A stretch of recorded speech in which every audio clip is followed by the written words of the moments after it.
800 years ago, in this remote fortress of Karak in southern Jordan, the Muslim leader Saladin declared a jihad against the Crusaders. Fresh from liberating the city of Jerusalem, he kidnapped the crusader Reynaud of Chatillon and beheaded him with his own sword. Saladin's success at restoring Muslim power over the area is celebrated as one of Islam's greatest victories over the Christian infidels. As history is doomed to repeat itself, another bloody holy war is now underway.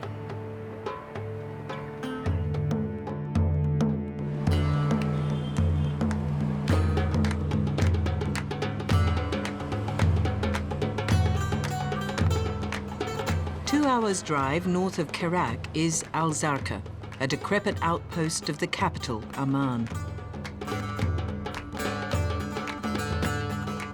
Every second person here is a refugee from Palestine.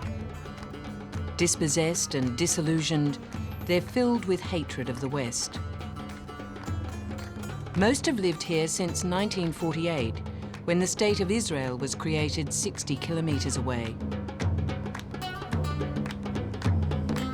The Jordanian-born Palestinian Abu Musab al-Zarqawi has emerged out of these slums. He's even adopted the town's name to launch a campaign of suicide bombings, kidnappings, and beheadings in Iraq. On these streets, Zarqawi, the most wanted man on earth, is a hero.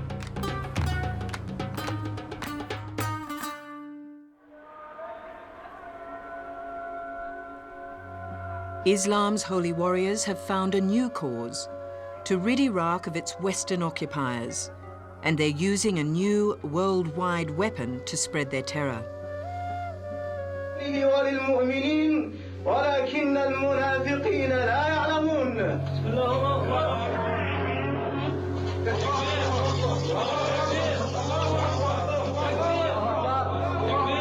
He's elusive and he's depraved.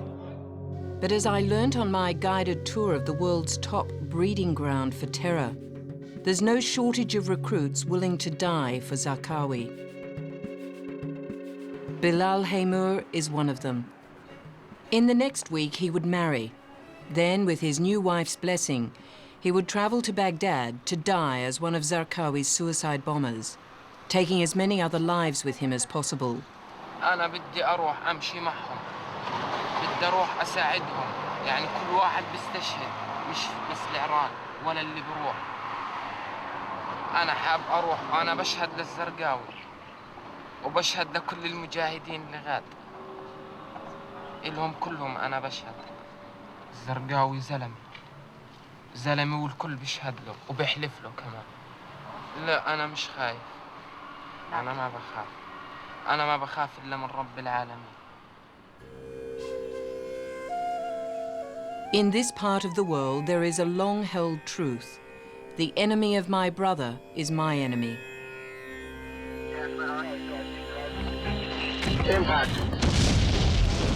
When the administration of George W. Bush and its allies launched Operation Shock and Awe over Iraq in March 2003, it united the world of Islam in opposition and unleashed a terror growing more effective by the day. The Americans claimed victory in Iraq in 21 days. Yet almost 2 years later, the invasion, conquest, and occupation of Iraq is shaping up as the greatest foreign policy blunder since Vietnam. And like Vietnam, is based on a litany of lies.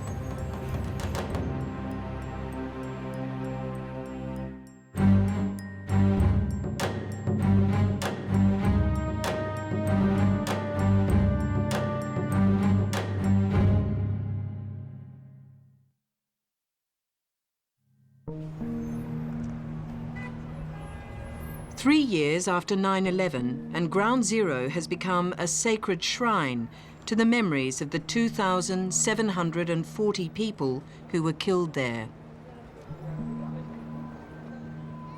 Each week, 100,000 people walk along these barriers, and they look to the skies for answers. How? Why? Could it happen again?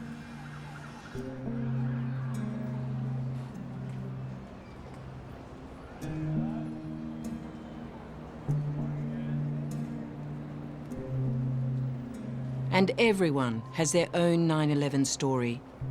None of us thought it was terrorism. I was sitting there with like 30 construction workers, but everybody's running to their cell phones. Well, I was actually driving into work, and I was on a piece of highway called the Whitehurst Freeway, which is just really right across from the Pentagon. There's debris falling off, presumably people as well. I was in a meeting a couple of miles south of the Pentagon, a Navy advisory group that I'm on. We didn't have any idea it was terrorism. We just figured it was a mistake. I was woken by a phone call from a close friend who said, turn the TV on. New York, and so we turned on the television in our office and was actually watching it when the second plane hit. I see my brother and two of my cousins running up the street after having escaped out of 7, which later collapsed as well. And it changed after September the 11th.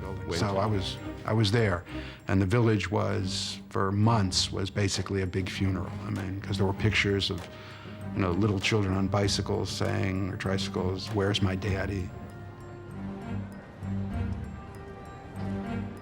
In a nation where faith in God and country are indivisible, in the face of the tragedy of 9/11, for a time, it was branded un-American to dissent. After 9/11, you were considered to be either with the United States in its so-called war on terrorism, or you were considered to be with the terrorists. In the aftermath of 9/11, throughout the world, the headlines were, as Le Monde printed them in Paris, "We're all Americans now." The empathy for what had happened to the United States was shared by everybody. Now, as the lives of thousands more Americans can be added to the death toll, there is open dissent.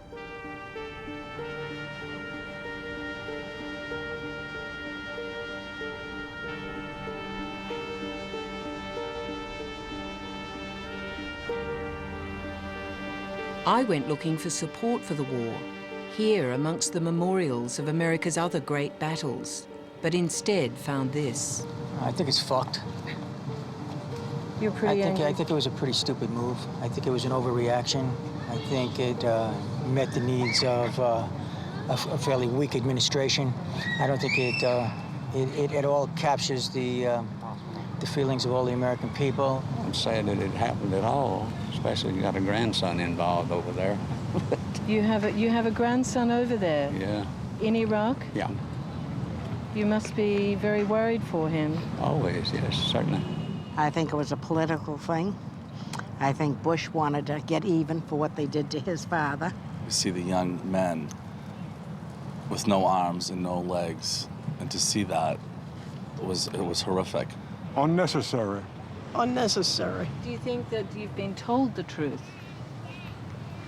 No. Definitely not. America's history is told through its wars. It etches the truth into its walls, even when the truth is a bitter pill. The barricades may have come up over America's public monuments, but from inside its most secretive organizations, they're coming down, and there is a determination by some that the truth about Iraq will be told.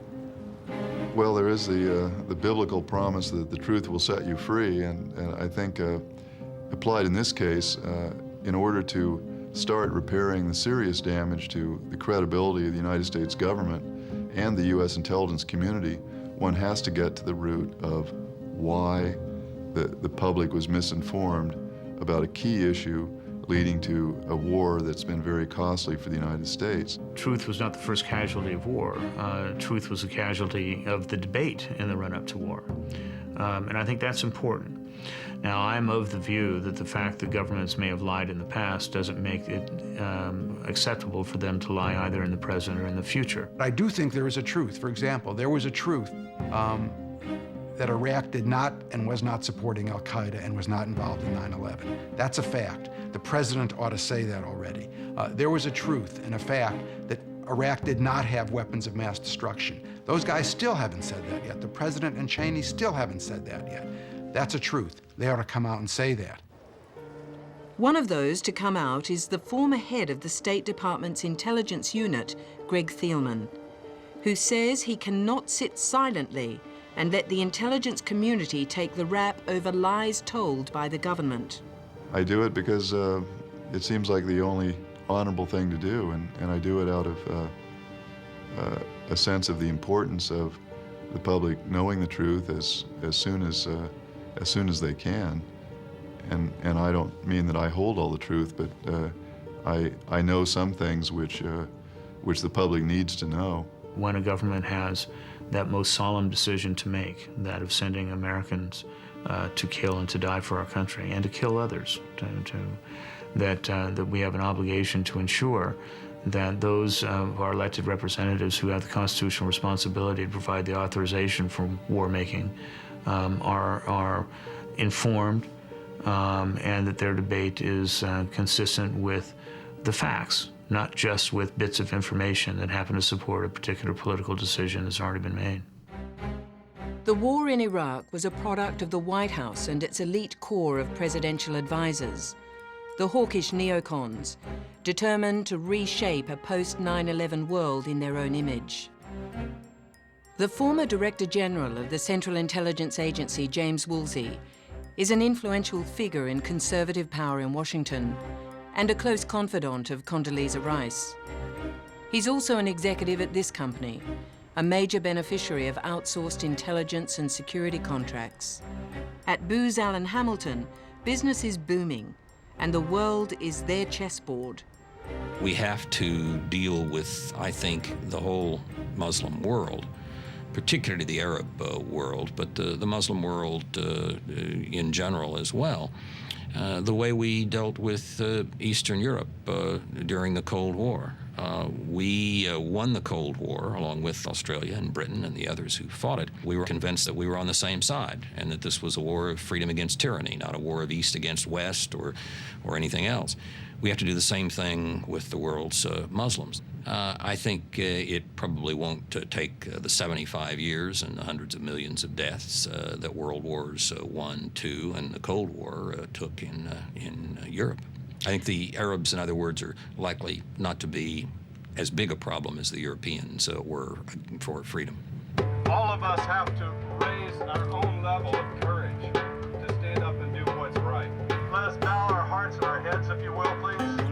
Heavenly Father, you know what we want from you this morning. Days after 9/11, 200 members of the American Harley-Davidson Club began a ride across America to raise money for the victims' families.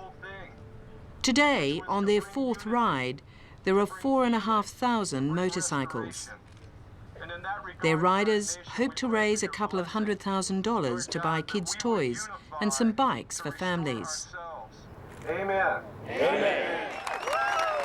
The Bush administration has spent $150 billion waging war on Iraq, and James Woolsey says that's just not enough.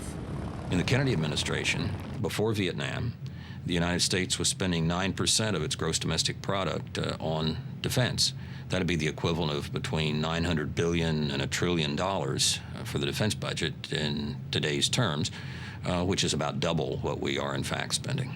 And you would advocate getting up to those levels? I certainly would advocate both for foreign assistance and for military and intelligence spending more than we are now, yes.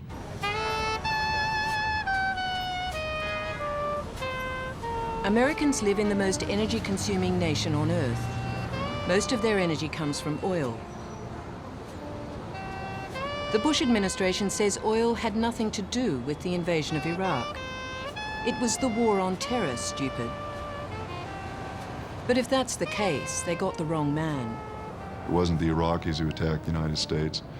The Iraqi government had no collaborative operational relationship with al-Qaeda.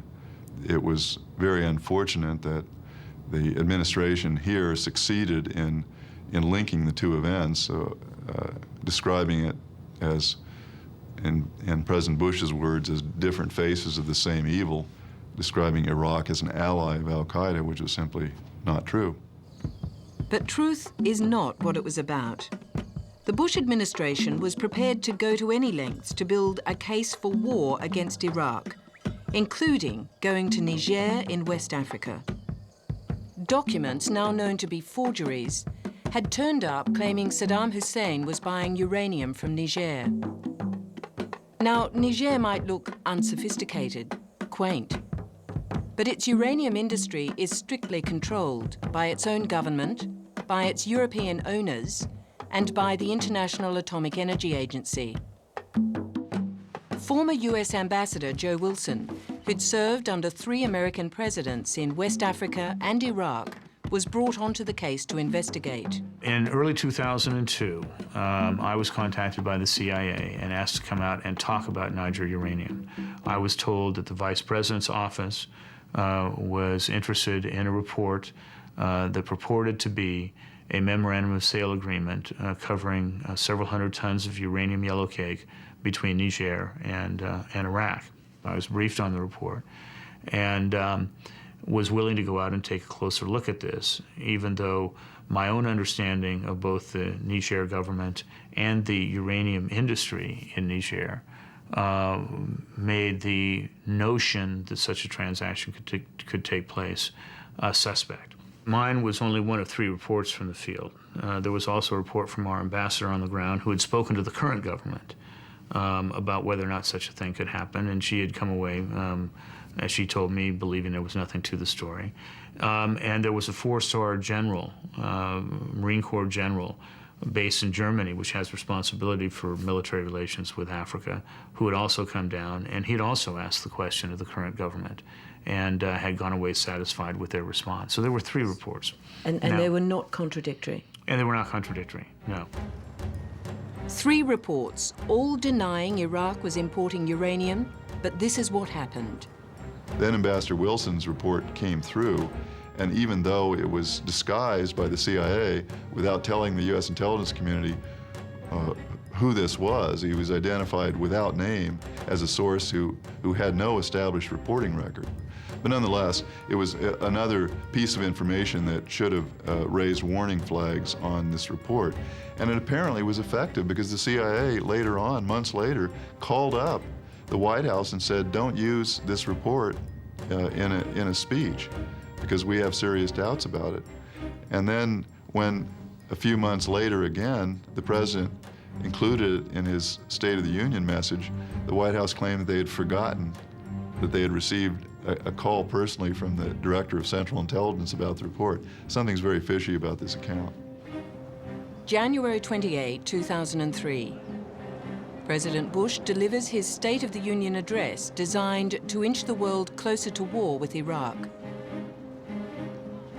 In that speech, despite all intelligence advice to the contrary, President Bush lied to the American people when he uttered these words. The British government has learned that Saddam Hussein recently sought significant quantities of uranium from Africa. The Senate itself was notified almost 4 months before the State of the Union address that the British intelligence wasn't good.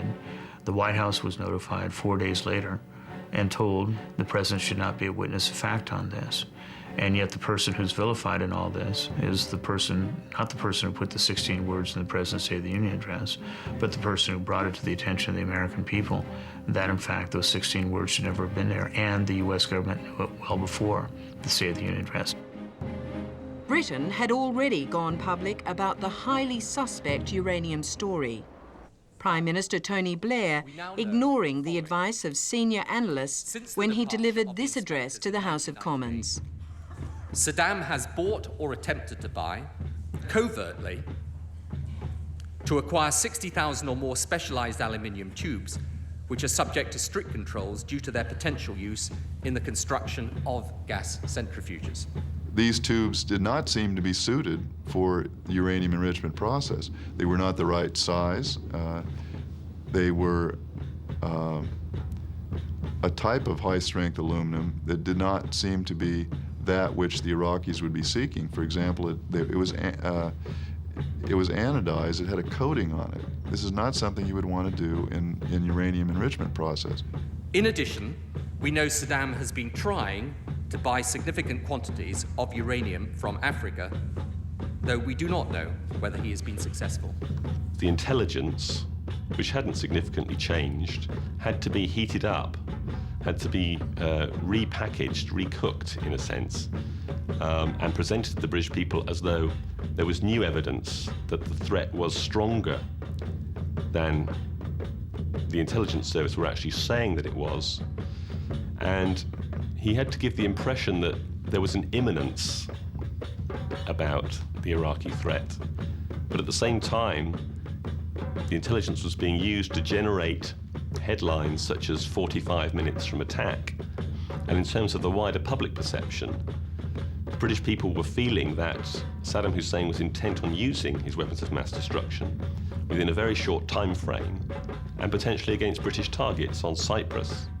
It concludes that Iraq has chemical and biological weapons, that Saddam has continued to produce them, that he has existing and active military plans for the use of chemical and biological weapons, which could be activated within 45 minutes, including against his own Shia population, and that he is actively trying to acquire nuclear weapons capability. Was Tony Blair being dishonest? No, I don't believe he was being dishonest. He was, as all good lawyers do, he had the case that he wanted to present, and he presented it in the best possible light. And he used language in a way that suggested, to the greatest possible extent, there was an immediacy about the importance of taking action now, without actually overstepping the line and saying and claiming anything that he knew to be untrue. So was he being honest and straight with the British public?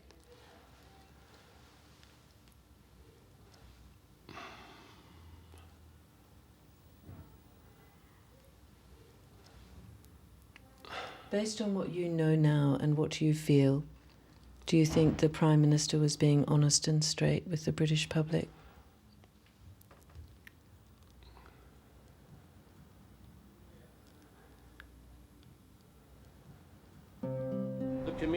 In Australia, on February 4, 2003, Prime Minister John Howard delivered the same false information to the Parliament, using almost identical language. Iraq continues to work on developing nuclear weapons. Uranium has been sought from Africa, but has no civil nuclear application in Iraq. In regard to the claim that Iraq was trying to purchase uranium in Africa in 2002, now, the Office of National Assessments, Department of Foreign Affairs and Trade and Department of Defence all knew by early 2003 that that claim was unfounded, that Iraq hadn't been trying to purchase uranium in Africa. But yet, after they all knew that, the Prime Minister still used that piece of information in an address to the Australian Parliament.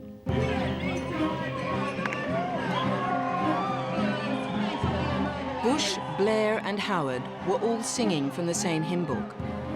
But millions of protesters took to the streets, still unconvinced that war in Iraq was justified. Did the people know something their governments did not? February 5, 2003, and the pro-war lobby's tour de force was unleashed when one of the Bush administration's most respected servants, Secretary of State Colin Powell, delivered what was hailed as the deal-breaker for the pro-war case, when Powell methodically presented a case for war against Iraq. And in the little that Saddam Hussein told us about UAVs, he has not told the truth. One of these lies is graphically and indisputably demonstrated by intelligence we collected on June 27th. All this when senior intelligence analysts in America, Britain and Australia knew such declarative statements risked being dangerously wrong. You can read the actual words that the analyst that had worked for me put on paper and gave to Secretary Powell days before he presented his speech to the United Nations. What were those words? Well, they were words like, you shouldn't call things facts that are not facts. You shouldn't imply that because we have multiple sources that therefore means that the information is reliable. I mean, this is really extraordinary examples, it seems to me, of speaking truth to power. I mean, our office had a great deal of respect for Colin Powell. We knew that he was under pressure from the White House for being insufficiently enthusiastic about going to war with Iraq. And we knew that at the time of this speech in February of 2003, that the nature of this exercise was to present an advocacy argument to the world community. It was not an academic, scholarly search for truth on the subject. But it was presented in that way. Well, that's exactly right.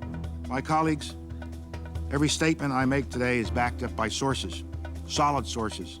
These are not assertions. What we're giving you are facts and conclusions based on solid intelligence. This is one of about 65 such facilities in Iraq. We know that this one has housed chemical munitions. I think that he knew he was making an argument that probably wasn't entirely true, but that the president had made a decision to go to war. He had to do what he could to get as much support for that war effort as possible. Powell had already been told, we are going to war, period. So at that point, it's a question of getting as many allies as possible. Powell's Security Council address was to be a defining moment in the resolve of the Bush administration. Michael Ratner, described as America's most important civil libertarian. Well, I think it was stunning because it was an effective speech in the community, even the liberal community. I got calls the same within the hour from liberal friends saying, I don't think we can oppose this war anymore. Inside intelligence communities around the world, the sheer audacity of Colin Powell's address to the UN Security Council and that of Bush, Blair, and Howard left them speechless. They knew there were errors of facts, but most remained mute to it. Government policy to invade Iraq was a done deal. In London, the WMD specialist Dr. David Kelly made the mistake of expressing his concern about exaggerated Iraqi capabilities to a BBC journalist. And in Canberra, at the top intelligence agency, the Office of National Assessment, a senior intelligence analyst, Andrew Wilkie, was feeling increasingly restless about the case for war. The term jaw-dropping is a good term, and I think it describes well the reaction of some people to Colin Powell's 5 February presentation to the Security Council in particular. Some things he said were completely unfamiliar to Australian intelligence agencies, in particular the detail of Al-Qaeda's activities in Iraq. At the time, we thought there was no hard intelligence to back up Colin Powell's claims. The truck you also see is a signature item. It's a decontamination vehicle in case something goes wrong. In fact, the day after Colin Powell's presentation to the Security Council, there was a lot of effort in the Office of National Assessments to re-trawl through the database to see if we'd missed something. And by the end of that exercise, we were sure that there just wasn't hard intelligence to back up most of what he'd said, and there was no hard intelligence to back up the fundamental claim that there was active cooperation between Iraq and Al-Qaeda. That radio conversation in particular, with the benefit of hindsight, was just 2 Iraqis double-checking that they had conformed with the Security Council requirement to locate and to hand over any banned weapons. I mean, they were just double-checking. That's all they were doing. They were double-checking. The special security facility and the decontamination vehicle will be in the area. If not at any one of them or one of the other, it is moving around those 4, and it moves as it needed to move as people are working in the different bunkers. I can remember being in O&A and laughing with some former colleagues about them looking like fire trucks. It was that obvious. But yet, Colin Powell in the Security Council saying they were decontamination vehicles, most people would have believed him. Most people thought they could have believed him. Most people should have been able to believe him. But for those more familiar with the material, so much of it was just complete nonsense. With this track record, Iraqi denials of supporting terrorism take their place alongside the other Iraqi denials of weapons of mass destruction. It is all a web of lies.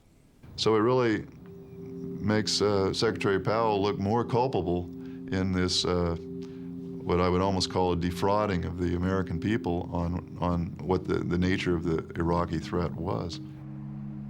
Just days before missiles were launched over Iraq, it became clear to intelligence specialists the truth would not get in the way of this war. Did you see any intelligence come across your desk that caused you to form a view that Iraq posed an imminent threat to the United States? I think I can answer that fairly quickly, and the answer is no.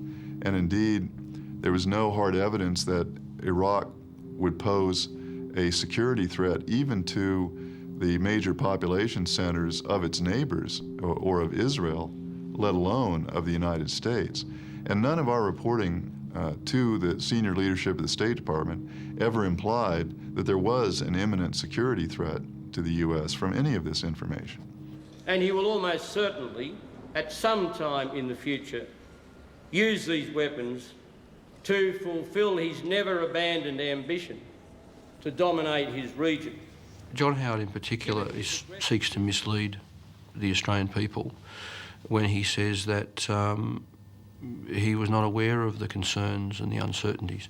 The intelligence material was always carefully worded and was always very, very carefully qualified and caveated. So I know, for example, from personal experience that the Australians would have had a pretty good idea of the overall State Department assessment of how we assessed the threat posed by Iraq, what we thought of the evidence on Iraq's nuclear weapons program, for example. That is the kind of thing that, indeed, I think Australia was at least as aware of as some other parts of the U.S. government.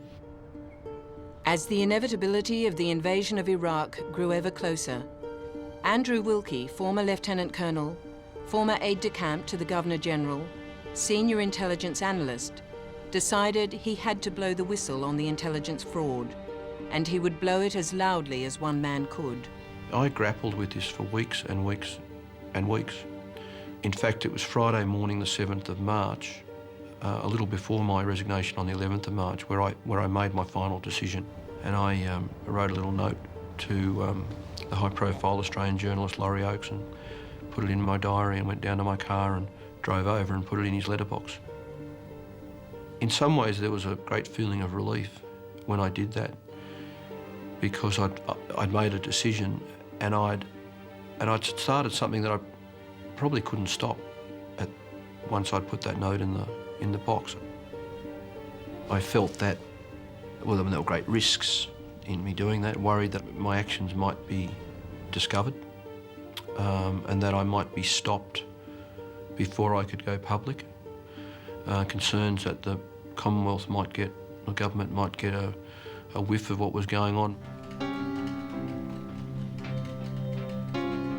As announcing my resignation to the Director-General got closer, I must say, it became quite upsetting. 4:30. How did you prepare yourself? Well, there were practical considerations. It sounds a bit mundane in retrospect, but I had to clear my emails and clear my trays and tidy up my safe, and I returned secret documents I had in my safe that needed to be returned to different people. I remember putting my collection of passports in one little spot in my safe where people could easily find them, so they wouldn't be worried about where such important documentation was. I basically got all my affairs in the office in order to do the right thing by my colleagues. I also had to make sure that all my personal affairs were in order, paid all my bills, because I wasn't sure if I may have gone into detention to be jailed for what I did. I just didn't know what the future would hold. My last commitment in ONA on the day I resigned was in fact to go to a planning conference at 4:30 that afternoon, which I suppose is again at odds with the government's claim that I wasn't involved in the Iraq issue. I was actually, the day I resigned, I was at a planning conference at 4:30, sitting only a couple down from the Director-General. And when he left the meeting to go to his office about 5 o'clock, I followed him only a few minutes later, and for what was, I think, the most upsetting moment of the whole exercise, telling him that I'd gone to the media and that it would be on the news shortly, that it would be in the bulletin the next morning. What did you say? Not much more than Kim, I need to talk to you, and I suggest you sit down. But then simply something like, Kim, I'm not sure how to tell you this, or it's not easy to tell you this, but I've gone to the media to voice my opposition to the Iraq War, and I slid across the table my resignation that I'd already prepared. And he didn't say much himself. He was obviously just astounded at what I'd done. And he said something like, do you know the damage this will do? Which was a curious thing to say, I suppose. Any damage I might have done to O&A or to the Australian government was irrelevant compared to the damage that was about to be done to Iraq. But he said over and over, do you know the damage this will do? And I said something like, well, there's nothing much more I can say, and I'll be off. And I went to leave the office as he went towards his desk, because by this stage it was well after 5, and the news was going to be on at 6 interstate. So he had less than an hour to notify the Prime Minister's office, and I knew he would have to do that. He was picking up the phone as I was leaving the room, on the edge of tears.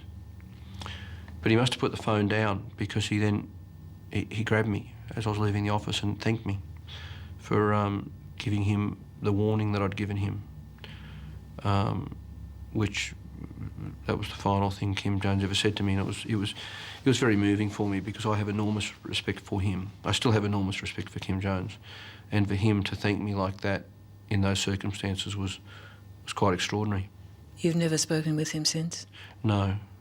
I mean, what I did was just so alien to him. I mean, he was the perfect public servant, and I'd done the unimaginable. A senior intelligence officer resigns over our commitment to the war. We begin tonight with an exclusive story from Canberra. A senior Australian intelligence officer who works for a top-level and secretive agency that directly advises John Howard has resigned today in protest against Australia's looming involvement in a war against Iraq. In what's certain to be an embarrassment to the Prime Minister, the officer has told our political editor, Laurie Oakes, that Australia's policy is, quote, dumb and not worth the risk. He's just thrown away his career because of something he feels about very deeply.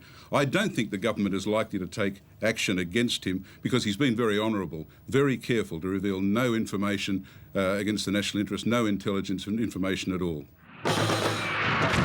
Days after Wilkie's resignation, the dogs of war were unleashed. It was America's first ever preemptive strike against a sovereign nation. The living room war of Vietnam, where we watched the battle on our TV screens, had morphed into the internet war. Both sides in the conflict posting their victories on websites. It was war as a video game.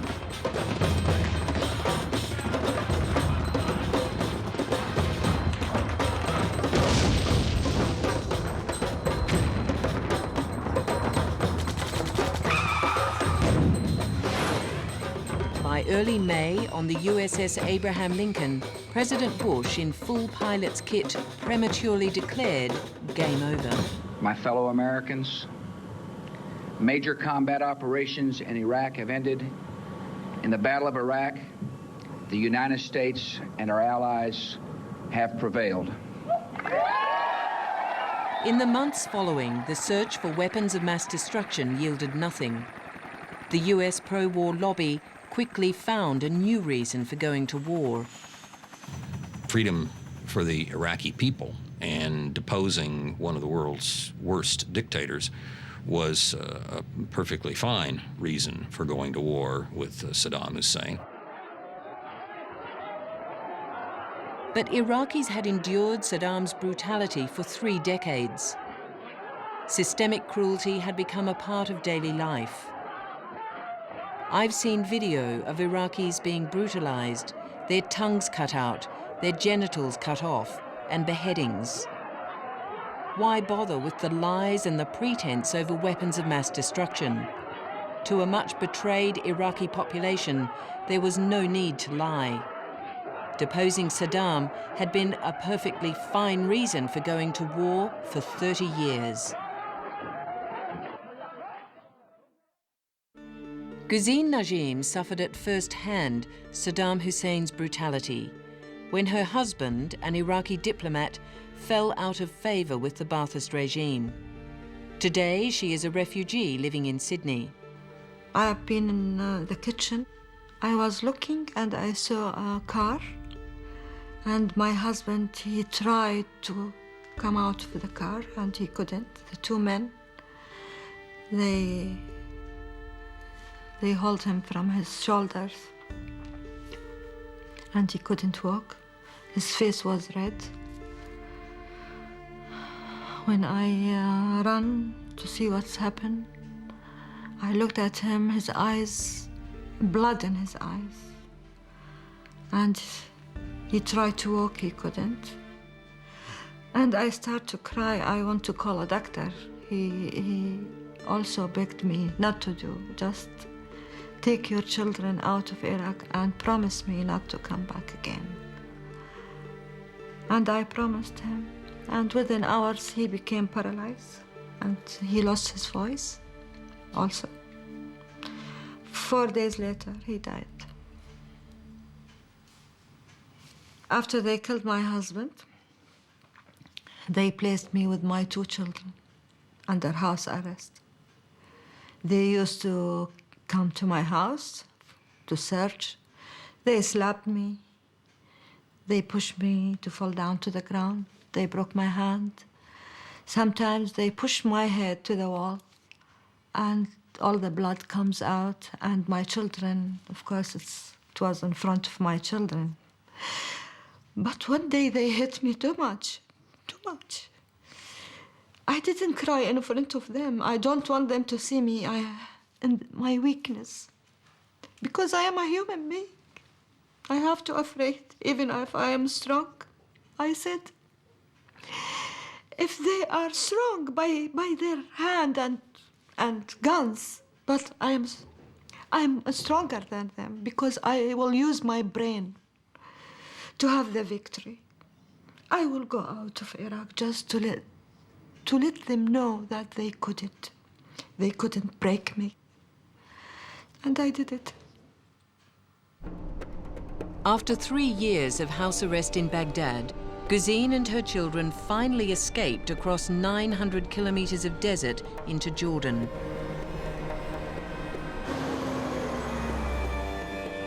Hussein's goons tracked Guzine and her children to Amman, where they continued to harass and torture her.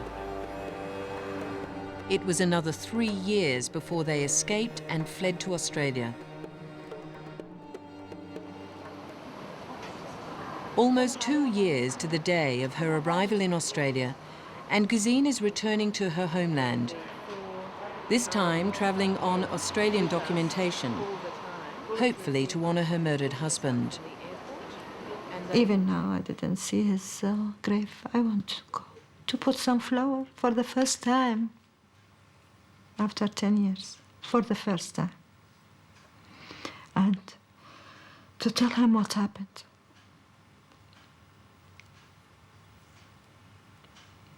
I hope he will hear me.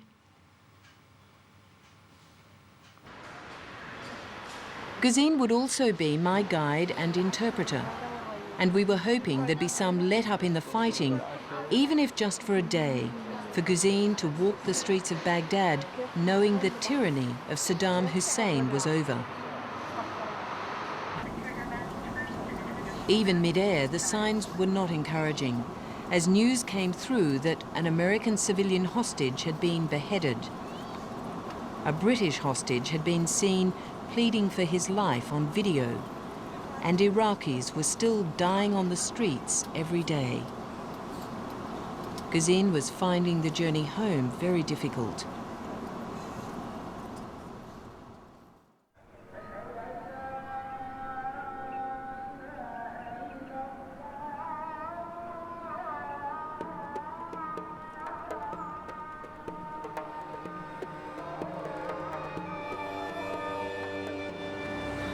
In Jordan, she would retrace some steps of her 3 difficult years there. But within the first couple of days, it was clear that many things had changed. Her uncle, Tariq al-Tel, was now a supporter of Zarqawi, and like Muslims everywhere, had hardened his stance against America and its allies.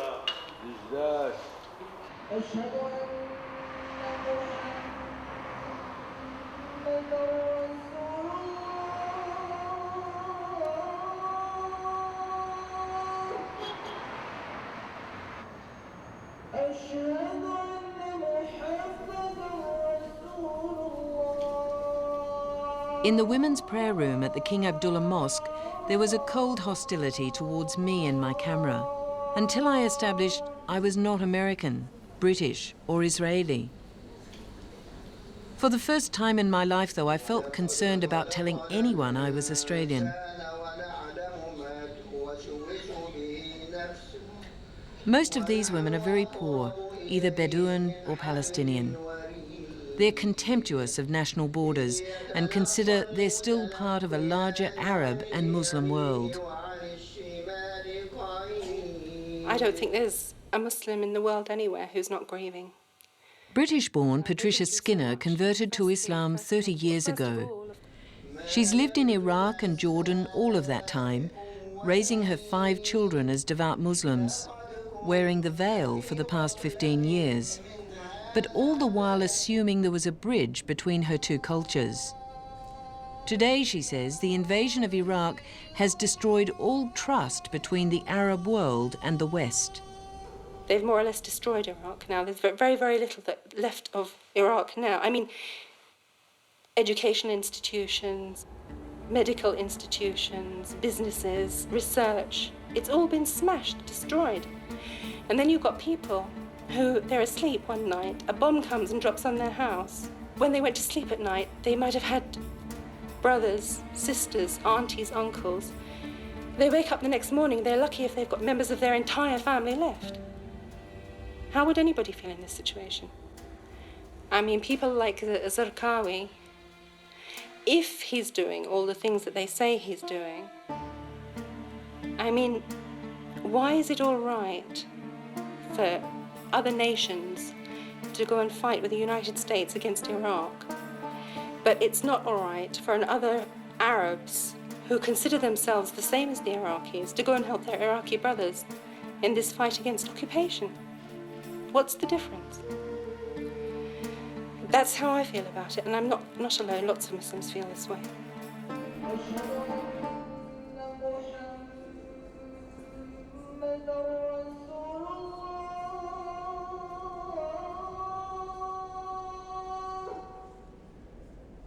And since the invasion of Iraq, Islamic fervor has taken on a distinct anti-Western tone.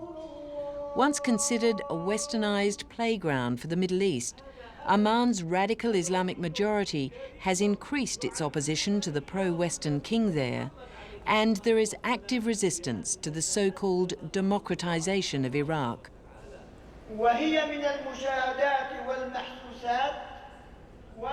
At a time when the terrorist Zarqawi had just publicly claimed the life of his latest Western victim, there was open support for his tactics. Everybody is criticizing him killing people by cutting the head or so. But although I don't like it, but at the same time, I'm seeing that the whole world are not looking for the people who are killed in their houses. In the ever-expanding world of Islam, in the mosques and markets of the Middle East, the rhetoric is becoming extremely anti-Western.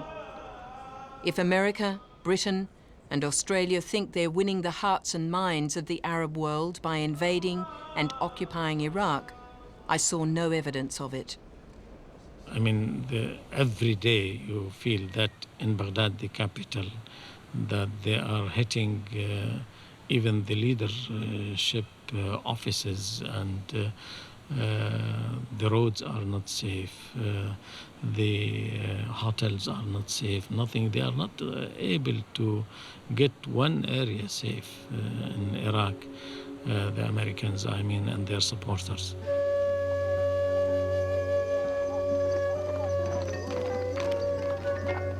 No one wants to characterize this conflict as the great clash of civilizations. And yet many Arabs I spoke to consider the lines have been drawn with Iraq for precisely that scale of battle. Muslims have called it a jihad. President Bush called it a crusade. Freedom versus tyranny, good versus evil. It doesn't take long before such simplistic calls to arms are translated as Muslim versus Christian, the West versus the Middle East. And given the violent clashes this land has seen over the millennia, it's not surprising the battle for Iraq is seen in the Arab world as an historic battle for survival. What is your view? Hamza Mansour is the president of the Islamic National Front, part of the Brotherhood of Islam, an organization providing financial, logistical and political support for the Iraqi insurgents and dedicated to the overthrow of all conservative pro-Western Arab governments. والمقاومة لا تمل من الصبر. لقد صبرت جنوب إفريقيا وصبرت الجزائر وتحررتها. لكن كلما كانت أقصر كلما كانت عذابات الشعوب أقل. نحن لا نريد أن نرى مخطوفين ومقطوع رؤوسهم، لكن لا خيار أمام المقاومة إلا أن تقاوم. Do you support the actions of the resistance movement in Iraq today, the way they are going about things? أنا أفرق بين نوعين من السلوك. مقاومة تستهدف قوات الاحتلال والمتعاونين مع قوات الاحتلال، وهذه يجب أن يدعمها كل الأحرار في العالم. وهنالك تصرفات تستهدف إعلاميين أو مدنيين أو أناس لا علاقة لهم بالحرب، هذه نرفضها وندينها. أنا أعتقد أن حرب بوش على العراق وأفغانستان ضاعفت من شعبية ابن لادن، وكل يوم يمضي على الاحتلال للعراق وأفغانستان سيزيد من أنصار وشعبية ابن لادن، والاستبداد الذي تمارسه الحكومات في الوطن العربي والإسلامي يزيد من شعبية ابن لادن. نحن نختلف مع أسلوب ابن لادن في العمل، لكننا نعتقد أن بوش قدم هدية كبيرة لابن لادن. For my guide, Guzine Najim, herself the daughter of an Iraqi general, the granddaughter of Niazi al-Tel, the founder of modern Jordan, her idea of triumph at the fall of Saddam had been overshadowed by suspicion of the Americans and their allies. Having lied about their reasons for going into Iraq, no one, it seemed, trusted their motives for staying. The Crusaders dominated for 200 years in this area. The Mughal came later on. The people dismissed all of them out, and we freed our countries. The same thing now. It is a cycle of doing things during the history. In the end of the story, we will push them out. It is a fact, historical fact, and every person would like to think of it. This is the end of this war. But we advise, we as Muslims here, advise not to continue, to stop the war, to stop the occupation. We are forming 1/4 of the whole world as Muslims, and you have to understand us and to look at our interests and to look at our future, and you are not going to abolish this nation which form 1/4 of the whole world. For several days, Guzine and I waited for a break in the fighting, hoping it might eventually be safe to go into Baghdad. With all commercial flights temporarily cancelled, we decided to drive.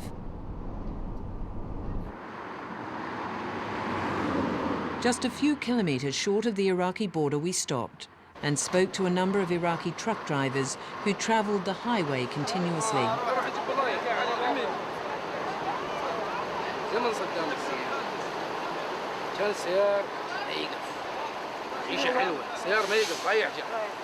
ليش راح صدام حسين هسه العقود مالتنا الا الرز والتمن العب والشكر والحنطه والمواد الغذائيه قاطبتها كانت مستمره 24 ساعه بزمن صدام حسين. انتهى صدام حسين ها خلصت العقود اي شيء جديد بالنسبه للامريكان ما سوى. It was a risky journey, they told us, with many drivers having been pulled over by the insurgents and shot. A decision had to be made. We had come a long way together, and I wanted to be with Guzine as she celebrated Iraq's freedom from tyranny, to be with her as she placed flowers on her husband's grave, to be with her to salvage some vestige of good out of all of the killing. The violence in Iraq had reached unprecedented levels, and I felt we might be on a suicide mission ourselves. Reluctantly, we turned back. Too dangerous. But still, it's my city and my country.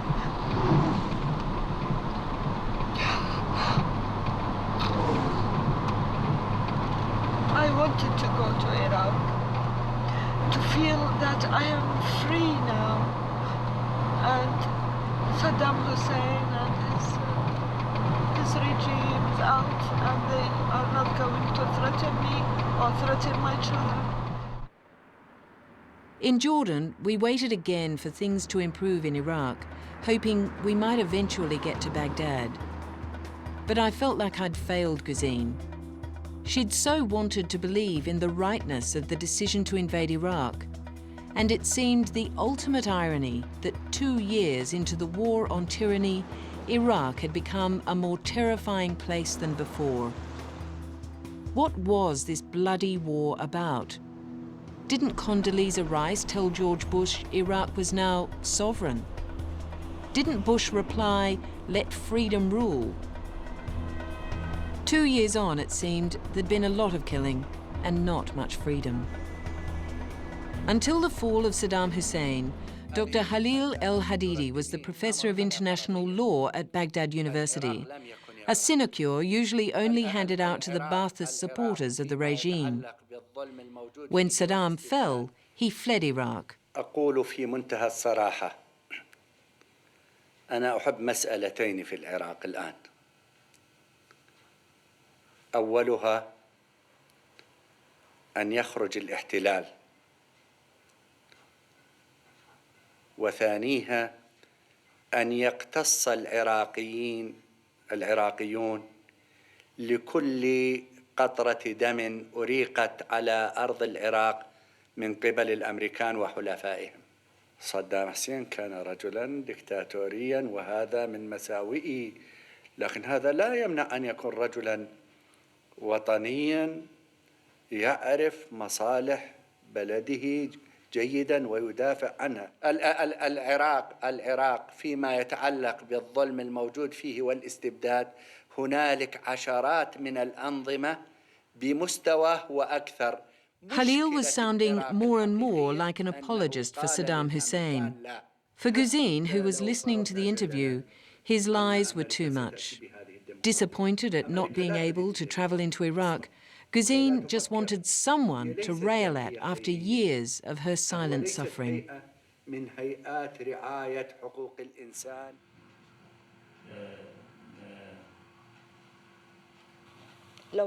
Where, she asked him, was the rule of law when my husband was murdered and my children imprisoned? Don't you know that under the regime of a tyrant, the people will grab hold of any saviour, and they will not ask, "Why have you come to rescue me?" هذه أنت ترتبين أمر على فرضية. العراق لم يكن يغرق مشكلة العراق الحقيقية أنه قال للأمريكان لا، هو الآخرين قالوا للأمريكان نعم.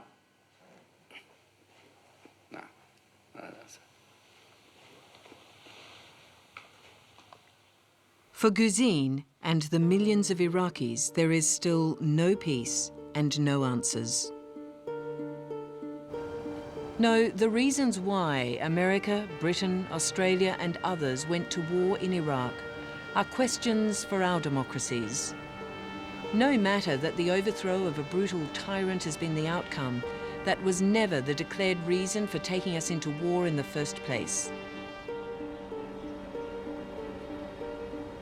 The lessons of Vietnam are that the truth will win out. Now, more than ever, it seems the people of Iraq, America, Britain, and Australia need to know the truth about why we went to war, if for no other reason than out of respect for the values of the democracies in which we live. Values like freedom of speech, freedom of assembly, freedom to dissent. Values we're prepared to go to war for, they're so sacrosanct. Or are they?